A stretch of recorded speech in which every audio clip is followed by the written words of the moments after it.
Господи Ісусе Христе, Сине Божий, помилуй меня грешного. Сина и Светия Дух. Амин. Возлюбени во Христа Бога, браќа и сестри,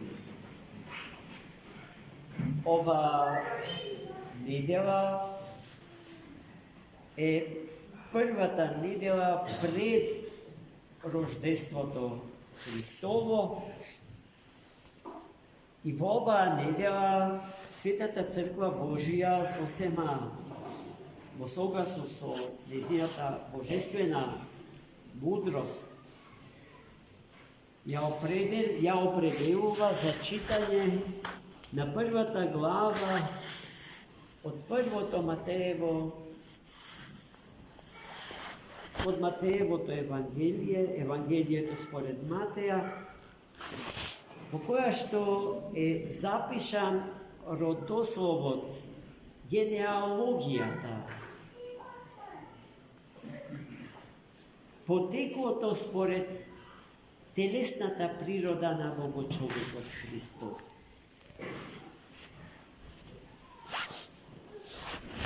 Од се она што е тука напишано,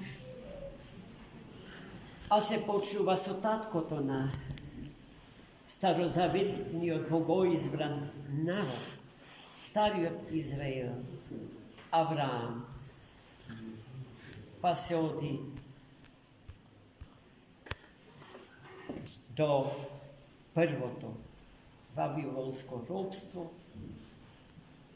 за време на робството и потоа 3 пати по 14 колена. И ако ги следиме правилно линиите на движење на поколенијата што им припаѓаат на тие епохи, ќе забележиме дека од Авраама преку Давида се доаѓа до Христос, поради што за Христа велиме дека по тело потекнува од Давидовото колено. И сето тоа е кажано за да се потврди реалноста на човечката природа Христова, но и богочовечката стварност од личноста Христова. Да се знае дека Христос не е некакво полубожество, еден вид на библиски кентаур, нешто до што се доаѓа како резултат на една сосема неприродна смеса, до која што, велам, се доаѓа ако се замеси божествената и човечката природа со намера да се добие нешто трето, еден вид на хемиски или биолошки амалгам. А во тој случај Христос би бил половина Бог и половина човек. Тоа што тој не е, бидејќи Христос е вистинскиот Бог наш, а тоа значи дека е цел и неподелен Бог, бидејќи во него е содржана целата божествена природа и неговата личност происходи, се раѓа поточно од личноста на Бога Отецот и раѓајќи се од него во наследство ја добива неговата природа не во еден дел откината од него, туку целата природа на Отецот, поради што помеѓу нив двајцата ne može da se napravi nekakva subordinacija vo vrednosta. Tije se isti, istoznačni, istovredni, bezpočetni i beskrajni. Vidiki Hristos ne se rađa vo nekoje od vreminjata, so koji što go merime trajenje to na ona što postoji, što je sozdadeno. Tuku je nekoj, za ko što možemo da kažeme, neka nema vreme vo koje što ne postoji. Ni minatoto, ni segašnosta, ni dninata, ni se vreminjata, vo ko što može Hristos da bide smesten. Onaka kako što mnozina zapadnoevropski, no srednovekovni mističari i mislitelji to popravili. Eden od njih je Gioacchino di Fiori, koji što smeta, neka vreme to na Hrista, Gospoda, je vreme to na Novi Zavet, pred to nego go nemalo, a i potom, ako go nema, zašto Stari od Zavete na Otecot, a Duhot Svet na vreme to što doaja pred nas. No, naša ta hristijanska filosofija na živenje, takov način na razmislovanje ne postoji i je neodrživ, zato što trite ipostasi Božji postojat od precite večnosti i nivno to trajanje ne može da se ograniči so nekoje vreme što ni doaja pred nas. Vreme to vo koje što trite ipostasi Božji predstavljuvate, vreme to na večnosta. No Bog ne je determiniran od vreme to, kakvo i da je, бидејќи времето во кое што ние престојуваме е создадена категорија. Ниту има каква годе категорија, за која што можеме да кажеме дека го надминува, ја надминува природата и личностите на Бога. Се што постои, постои во Него и за Него, и се што постои го има, произлегува од Него и ни се дава.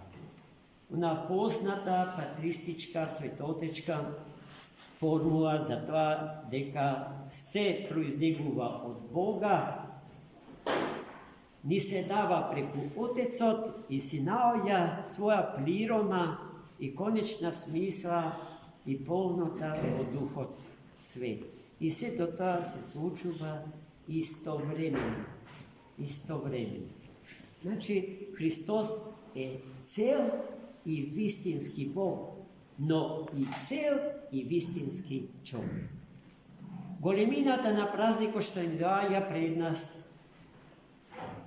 е во тоа што во тој ден втората ипостас Божја, Синот Божи, Логосот Божи, прима тело и станува човек.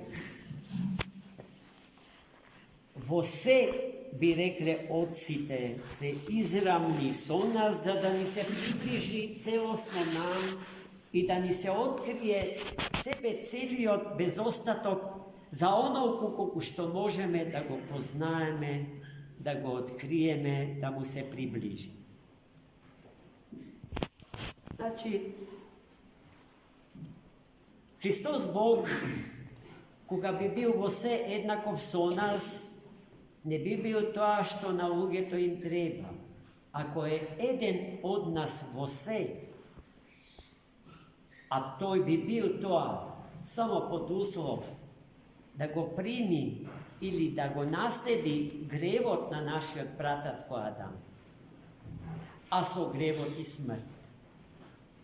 Но тоа со што тој се издига над сите нас, како пример, што треба да се следи и како критериум со кој што треба секој од нас да се измери, е токму слободата од гревот и смртта. Неговото совршенство е израз на отсутството на гревот и смртта во неговиот божествен живот и во неговата божествена личност. Затоа е тој човек, но совршен човек. Човекот до кој што треба да пораснеме и ние. Човекот кој што треба да биде реализиран од нас и во нас. Живејќи, творејќи, мислејќи, зборувајќи, гледајќи, слушајќи, дејствувајќи со рацете и со нозете, че се што сите можни дејства како резултат на нашиот живот дарен од Бога да бидат измерени со Него, совршениот човек од Богочовекот Христос.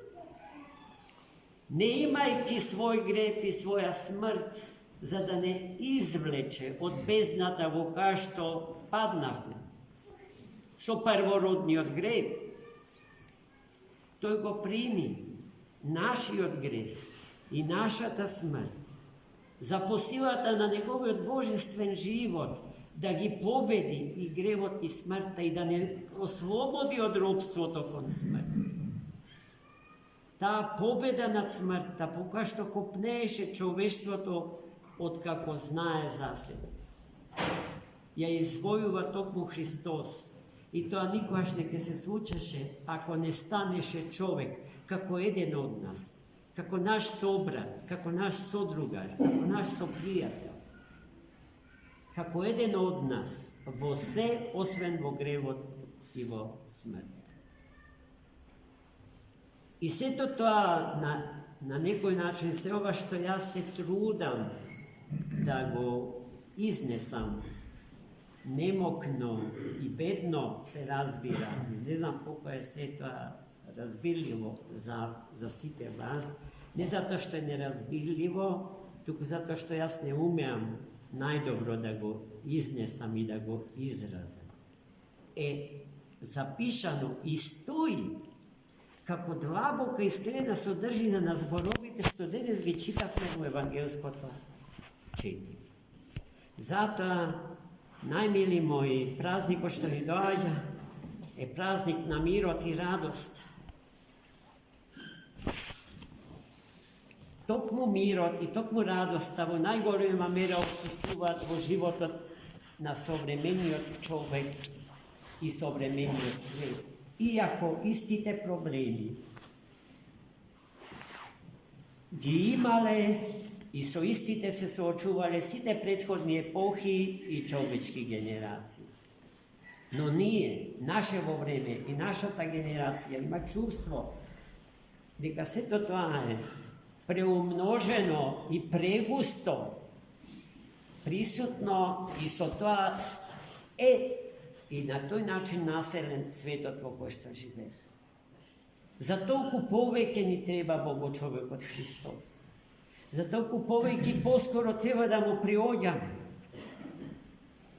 да му се приближиме. Како?